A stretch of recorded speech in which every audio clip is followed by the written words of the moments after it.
दोस्तों, अगर मैं किसी सुपर हीरो की बात करूं जिसकी प्लानिंग की वजह से हम लोग एवेंजर्स एंड गेम में थैनोस से जीत पाए थे, तो वो है डॉक्टर स्ट्रेंज।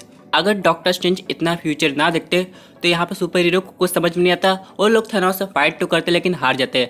लेकिन अब दोस्तों, यहाँ पे डॉक्टर स्ट्रेंज से ऑडियंस की उम्मीदें और ज़्यादा बढ़ गई है, क्योंकि यहाँ पे मल्टीवर्स ऑफ मैडनेस में ऑडियंस को ये पता लग गया है कि डॉक्टर स्ट्रेंज के साथ स्पाइडरमैन भी होंगे, वांडा भी होगी और ना जाने कितने सुपर हीरो आने वाले हैं। लेकिन दोस्तों, आज के वीडियो में हम लोग बात करेंगे हम लोग को मल्टीवर्स ऑफ मैडनेस में और क्या नया देखने को मिलने वाला है, और साथ ही में यहाँ पे ऑफिशियल फर्स्ट लुक भी आ गया है जो हम लोग ब्रेक डाउन करेंगे। तो दोस्तों, कंप्लीट वीडियो को स्टार्ट करने से पहले आप लोग कर दीजिए वीडियो को लाइक और कमेंट करके ये बताइए कि आपको डॉक्टर स्ट्रेंज ज़्यादा पसंद है कि आयरन मैन। साथ ही साथ जो लोग मेरे चैनल पर नया है, मेरे चैनल को सब्सक्राइब करके हमारी कॉमिक बुक टॉक्स फैमिली का हिस्सा बन जाए। तो दोस्तों, हम लोग शुरुआत करते हैं बिल्कुल नई अपडेट से।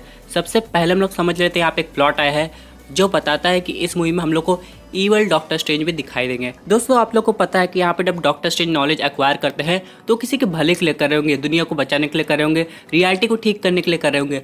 लेकिन अगर वही नॉलेज का कोई गलत इस्तेमाल करेगा तो क्या सिचुएशन हो सकती है, ये तो कोई सोच भी नहीं सकता। अगर हम लोग डॉक्टर स्ट्रेंज की पर्सनैलिटी को समझे तो चीज़ें बड़ी जल्दी समझते हैं, उनको अडॉप्ट करके अप्लाई भी कर देते हैं। जैसे कि वो बस मैजिक सीख रहे थे तभी उनका सामना काइसेलियस से हो गया था और किसी तरह उन्होंने काइसेलियस को हरा दिया था।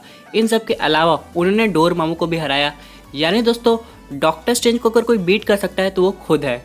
यानी इसका मतलब ये है कि हम लोग को एक ऑल्टरनेट रियलिटी में कहा जा रहा है एक ईवल डॉक्टर स्ट्रेंज दिखाई देंगे जो कि उतने पावरफुल होंगे जितने कि हम लोग के करंट रियलिटी के डॉक्टर स्ट्रेंज है।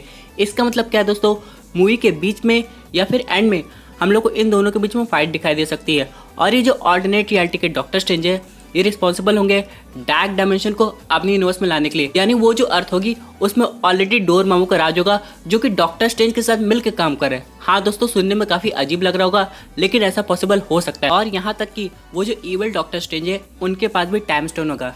दोस्तों, आप लोग सोचिए, इतनी नॉलेज प्लस यहाँ पे एक इन्फिनिटी स्टोन जो कि समय को कंट्रोल कर सकता है, ऊपर से एक इवल माइंड, तो क्या कुछ नहीं हो सकता है। और यहाँ पे अगर डॉक्टर स्ट्रेंज उनके न्यूज़ में चले गए गलती से और भी बिना टाइम स्टोन के, तो उनसे कैसे फाइट कर पाएंगे ये तो आने वाला वक्त बताएगा। लेकिन यहाँ पे यह है कि अगर ऐसा कुछ हुआ और मान लीजिए इवल डॉक्टर स्ट्रेंज अपने डॉक्टर स्ट्रेंज पे थोड़े भारी पड़ रहे हैं तो उनको बचाने के लिए कुछ समय के लिए आ सकता है उनके रियलिटी का घोस्ट राइडर।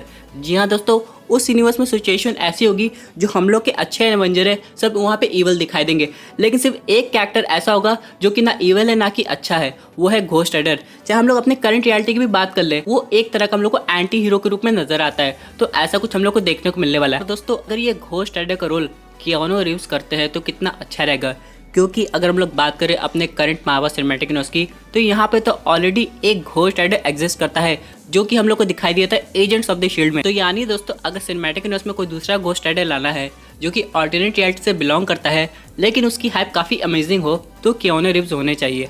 अब यहाँ पे दोस्तों, आप लोगों को तो पता होगा मार्वल स्टूडियोज कियानो रीव्स के पास बहुत पहले भी जा चुका है अलग रोल के लिए। अब चीज़ें बदल दी है, ऑडियंस चाहती है कि वो यहाँ पे आए और अगर उनको घोस्ट राइडर का रोल मिल गया। लेकिन दोस्तों, यहाँ पे एक प्रॉब्लम ये है कि अगर वो आते हैं घोस्ट राइडर बन के तो उनका कॉन्ट्रैक्ट लंबा होना चाहिए। ये नहीं कि उनका बस 10 मिनट का केमियो हो फिर आगे जाके हम लोग को सिनेमैटिक यूनिवर्स में कभी ना दिखाई दे। तो दोस्तों, ऐसे ऑडियंस को मजा नहीं आएगा। उनका केमियो होता है आगे जाके एवेंजर 5 मूवी तक, तब ऑडियंस को समझ में आएगा हाँ कुछ अच्छी कास्टिंग हुई। अब दोस्तों, चलिए बात कर लेते उस ऑफिशियल लुक की जो कि सामने आई है। यहाँ पे जो doctor Strange Multiverse of madness की जो फिल्मिंग एरिया है वहाँ पे कुछ कास्ट एंड क्रू है, उनको ये फोटो दी गई है। अब यहाँ पे दोस्तों, आप लोग तो जानते हैं कि ये फिल्मिंग कंप्लीट हो गई है, इसलिए इनका जो कॉन्सेप्ट आर्ट है वो तो सामने आना था। आप इस आर्ट में देख सकते हैं 4 लोग को। सबसे पीछे हम लोग को दिखाई दे रही है वांडा मैक्सिमोफ। अब यहाँ पे दोस्तों, इनके ड्रेस में भी थोड़ा बहुत चेंजेस हुआ है। उसके बाद हम लोग को वॉन्ग भी दिखाई दे रहा है, उसके बगल में मिस अमेरिका। अगर आप लोग को पता नहीं तो मैं आपको बता दूं कि जो मिस अमेरिका है उनके पास जो सुपर पावर है वो मल्टीवर्स में ट्रैवल कर सकती है और वांडा मैक्सिमोफ के पास भी ये सुपर पावर आई है। लेकिन दोस्तों, यहाँ पे डॉक्टर स्ट्रेंज दिखाई दे रहे हैं। चीज़ नोटिस करने वाली बात है, उनके पास आई ऑफ ओगोमोटो है। अब इस आई ऑफ ओगोमोटो के अंदर क्या अभी भी टाइम स्टोन है, ये रिवील नहीं हुआ। तो दोस्तों, आप लोग को तो याद होगा कि थैनोस ने एवेंजर्स इन्फिनिटी वॉर में आई ऑफ ओगोमोटो को कैसे ब्रेक कर दिया। डॉक्टर स्ट्रेंज पता नहीं टाइम स्टोन कहाँ हाइड किए हुए थे। लेकिन दोस्तों, अगर यहाँ पे आई ऑफ ओगोमोटो वापस आ रहा है तो इसका मतलब टाइम स्टोन भी आ जाएगा किसी तरह, क्योंकि आज नहीं तो कल आगे जाके डॉक्टर स्ट्रेंज को उस स्टोन की जरूरत पड़ेगी। पर दोस्तों, यहाँ पे एक और चीज़ सामने आई है कि इस मूवी में हो सकता है तीनों स्पाइडरमैन का रोल ना हो, और अगर कोई एक मेजर स्पाइडरमैन आएगा तो वो हो गए टॉबी मैगवायर। अगर आप लोग देखेंगे दोस्तों, यहाँ पे जो कास्ट दिखाई गई मल्टीवर्स ऑफ मैडनेस में आप जाके चेक कर सकते हैं, वहाँ पे सिर्फ स्पाइडरमैन के नाम पे टॉबी मैगवायर की कास्टिंग दिखाई जा रही है। इसका मतलब दोस्तों ये है कि ये जो सीन होंगे हो सकता है सैम रेमी के यूनिवर्स में होंगे, यहाँ पे डॉक्टर स्ट्रेंज के साथ कुछ वक्त तक टॉबी मैगवायर दे। और क्या पता दोस्तों टॉबी मैगवायर के यूनिवर्स में वो जो डॉक्टर स्ट्रेंज की ऑल्टरनेट रियलिटी है वो इविल हो गई हो और यहाँ पे डॉक्टर स्ट्रेंज को उसी यूनिवर्स को बचाना हो। और उसी यूनिवर्स में स्पाइडरमैन और घोस्ट राइडर बस एक ऐसे सुपर हीरो है जो भी अच्छाई का साथ दे रहे होंगे।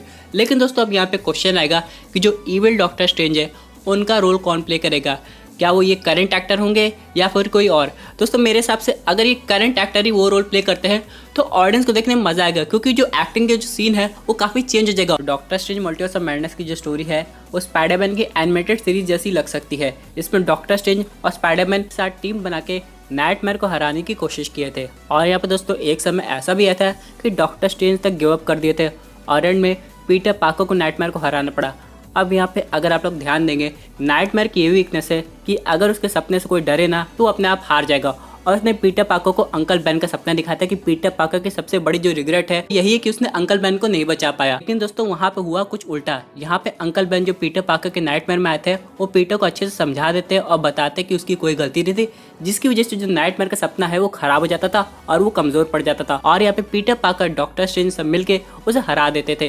दोस्तों ये स्टोरी लाइन काफी औसम थी, अगर आप लोग ने नहीं देखी तो जरूर देखिएगा, आपको बहुत मजा आने वाला है। लेकिन अगर हम लोग लाइव एक्शन की बात करें तो हो सकता है ये जो सीन है ये हम लोग को टॉबी मैगवायर के यूनिवर्स में दिखाया जाएगा और ये सबसे इमोशनल सीन होगा, क्योंकि दोस्तों अगर हम लोग तीनों स्पाइडरमैन को कंपेयर करें तो अंकल बेन के जाने के बाद सबसे ज्यादा जो इफेक्ट पड़ा है वो टॉबी मैगवायर के स्पाइडरमैन को पड़ा है। और इसका एग्जांपल हम लोग को स्पाइडरमैन 3 तक दिखाई दिया था, क्योंकि जब वो वेनम बन गया था तब उसका गुस्सा देखने लायक था। और यहाँ पर अगर हम लोग एंड्रू गारफील्ड की बात करें तो वहाँ तक तो ठीक था, लेकिन हम लोग को आगे जाकर कोई मूवी दिखाई नहीं दी और टॉम हॉलैंड के केस में कभी हम लोग को पुरानी स्टोरी देखने को नहीं मिली। तो यहाँ पे मल्टीवर्स ऑफ मैडनेस में टॉबी मैगवायर बिल्कुल सही रहेगा जो डॉक्टर स्ट्रेंज के काम आ सके। यहाँ पे बहुत लोग का ऐसा मानना है कि अगर ये सब कुछ हुआ तो यहाँ पे हम लोग को आगे जाके टॉबी मैगवायर की स्पाइडरमैन 4 दिखाई जाएगी, जो कि बहुत पहले प्लान की गई थी।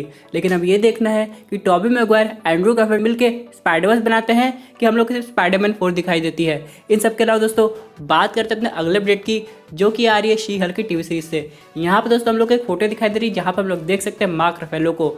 अब आप लोग तो जानते हैं इस समय प्रोफेसर हल्क बने होंगे और इसके बाद दोस्तों यहाँ पे एक एक्सपेरिमेंट होगा जिसकी वजह से इनकी जो कजिन है वो शी हल्क में कन्वर्ट हो जाएगी। लेकिन क्या आप लोग जानते हैं जब शी हल्क अपने पावर में आती है तब भी उसका दिमाग वैसे ही काम करता है, यानी वो हल्क की तरह गुस्सा नहीं जाती है बल्कि पूरा माइंड में कंट्रोल करके अपनी पावर का यूज़ करती है, जैसे कि प्रोफेसर हल्क करते हैं। अब देखना यह है कि आगे जाके इसका सामना किस सुपर विलन से होता है। वैसे दोस्तों अगर ये सब कुछ सही चला तो आगे जाके मेरे हिसाब से हल्क की भी सोलो फिल्म आ जानी चाहिए, क्योंकि बहुत टाइम हो गया। तो दोस्तों ये थी एक अमेजिंग अपडेट जो कि रिलेटेड थी Doctor Strange Multiverse of Madness से। आई होप आपको ये वीडियो पसंद आई होगी। वैसे आपकी क्या व्यूज इस पर्टिकुलर टॉपिक पे, अपने व्यूज जरूर कमेंट कीजिए। दोस्तों अगर आप ऐसे सुपर हीरो कंटेंट एंजॉय करना चाहते हैं तो हमारे चैनल को सब्सक्राइब करके हमारे सुपर हीरो फैमिली का हिस्सा बन जाइए।